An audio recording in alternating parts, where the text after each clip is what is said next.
Hamdi السلام عليكم Boker. ورحمة الله وبركاته. أهلا وسهلا ومرحبا بكم دمان مدة الصومالية مeel kasta ay joogtaan. Waxaan rabaa inaan idin duubo video kooban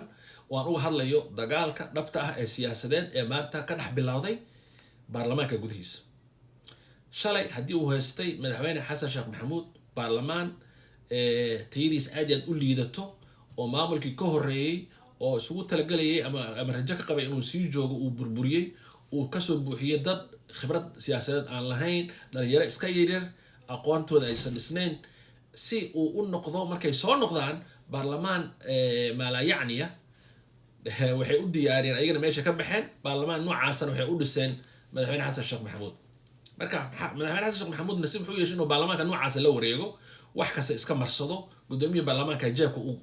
iska gashado sidaana uu ku tasho jaakad isaga u gaara oo isaga idaan ahayn aan u galaynin si uu madaxtinimada dalka uu soo noqdo muddo koros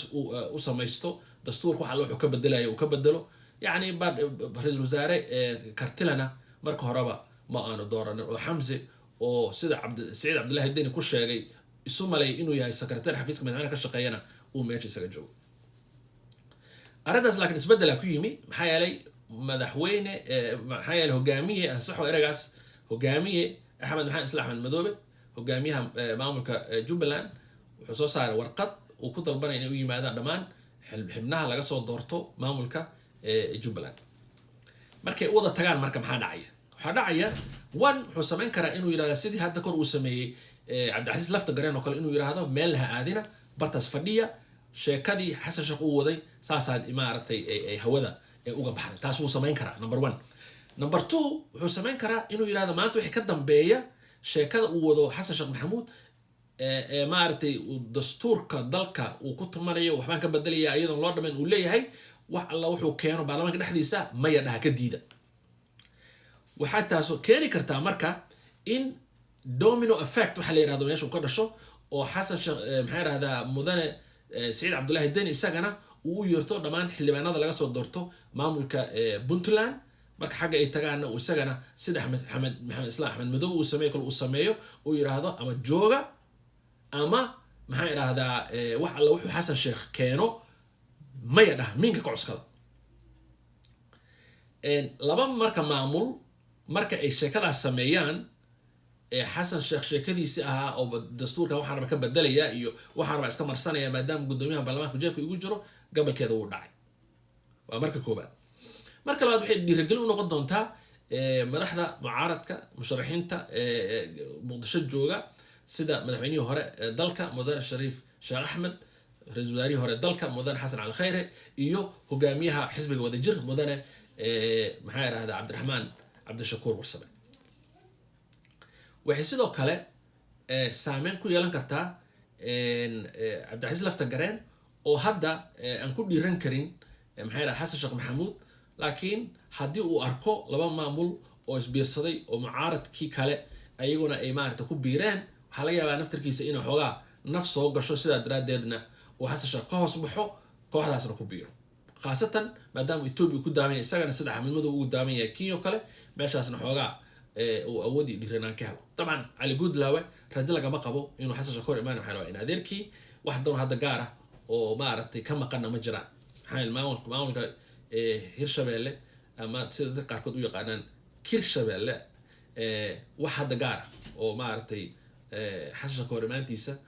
uga maqan habeerate oo ma ku helay ma jiraan. Xasan Sheekh marka waxa uu bilowday wadadii dhibka badnayd inta xilkiisa ka dhiman wuxuu ku jiri doonaa wax la yiraahdo stress aan dhamaan iyo dagaal dhab ah oo wixii maanta ka dambeeya lala galo si waliba garbasiman ah. dagaalkan marka salkiisa intuu ka yimid marka wuxuu ka yimid shalay sida ka warqabtaan markii shirka uu dhacay golaha wada tashiga madaxweyne Xasan Sheekh Maxamuud wuxuu maamulada rabay inuu siiyo muddo kororsi hal sano kala mid hore uu siiyay mid labaad uu siiyo saddexda maamul oo kale waxba dhibay inaysan ka qaban laakiin Axmed Madoobe uu iska diiday maxaa yeelay wuxuu rabay wuxuu yiri uma baahan aniga inaad mid kale siiso aniga isboqri kara sida daraadeed ma kaaga baahan shirkan waa tuu isaga baxay madaxweyne Xasan Sheekh shirkii dib uu xogaa u dhigay si bal maartay in the dark ama daha gadaashiisa arrintaas loo xaliyo markay gudaha lagu xalin waayana waa tuu aaday Kenya oo la kulmay madaxweynaha Kenya William Ruto oo ku yiri ninka gacanta ku hayay arrintan ila xaliya oo ninkii shirka kan ku soo celiya kana dhaadhiciya bal in uu qaato halka sanadka labaad ee sharci darrada ah muddo kororsiga ee aan siinay laakiin markay Kenya iyo Axmed Madoobe si fiican u wada shireen waxay isla garteen waxaas inaysan dan iyaga ugu jirin Axmed Madoobe in la qasbo Kenya wax dan ugu jirta habeeraatee ma jiraan waxaa dan ugu jirta Axmed Madoobe inay meeshiisa ku hayaan asiga sida uu rabana u sameeyaan si uu meeshu joogo forever xasan markii arrintaas uu ku soo hungoobay oo Axmed Madoobe shirka ay Kenya inay ku soo celin weysay wuxuu qaatay wadadii la yiraahdo cidna loo joojin maayo sida daraadeed waa ku dhawaaqay inuu madax saddexda maamul oo kale uu siiyo muddo kororsi sharci darro ah oo sanad kale ah dabcan saasna uu ku qaaday wadadii la yiraahdo cidna loo joojin maayo sida ka warqabtaan shalay wuxuu albaabada ka xirtay raggii la soo jihaaday midowga musharaxiinta wuxuu haddana ku daray maxay yiraahdaa maamulka Puntland oo yiraahdo isagana cid loo joojin maayo maantana wuxuu ku daray maamulkii Jubbaland haddii markaas maamulada ay isu yimaadaan inta hadda mucaaradka ku ah maamulka Puntland maamulka Jubbaland mucaaradka kale ee musharaxiinta hadda Muqdisho jooga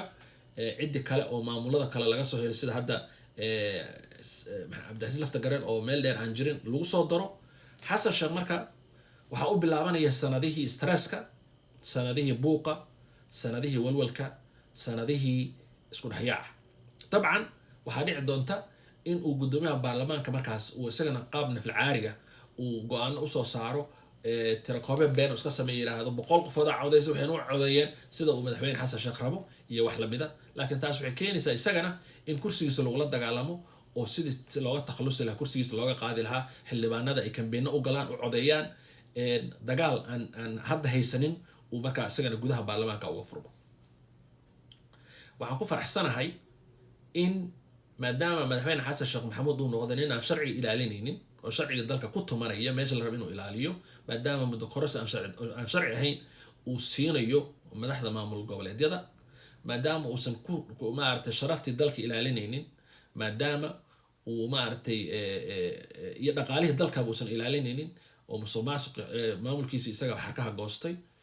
oo qawro qodanayo oo waxaan ku leeyahay uu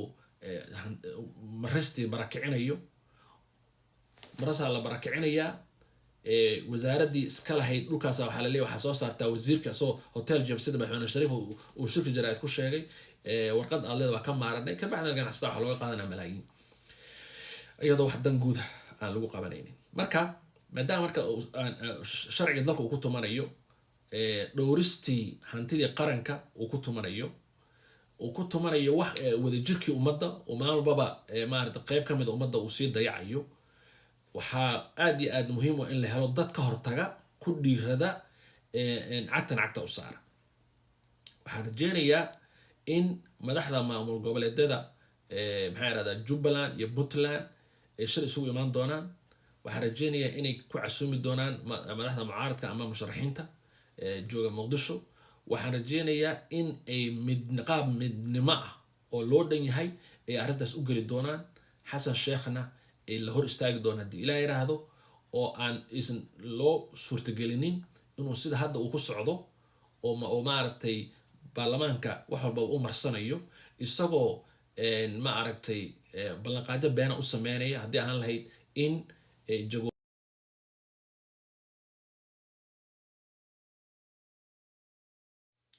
marka waxay keeni doontaa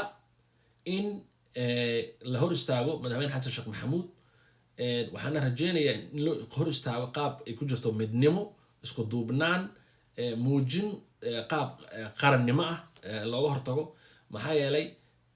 madaxweynuhu sidiisa waa inuu danta qaranka ka hormarinayaa danta shakhsiga haddiise danta shakhsiga ah uu bilaabo inuu ka hormariyo dantiisa shakhsiga iyo danta qoyskiisa inuu ka hormariyo danta qaranka wuxuu mudan yahay in la hor istaago wax alla wixii laga qaban kara arrintaana laga qabto waxaan rajeynaya in arrintaa lagu guuleysto xasan sheekhna kursiga laga tuuro aad aa u mahadsantihiin wasalaamu calaykum waraxmatullahi wabarakaatu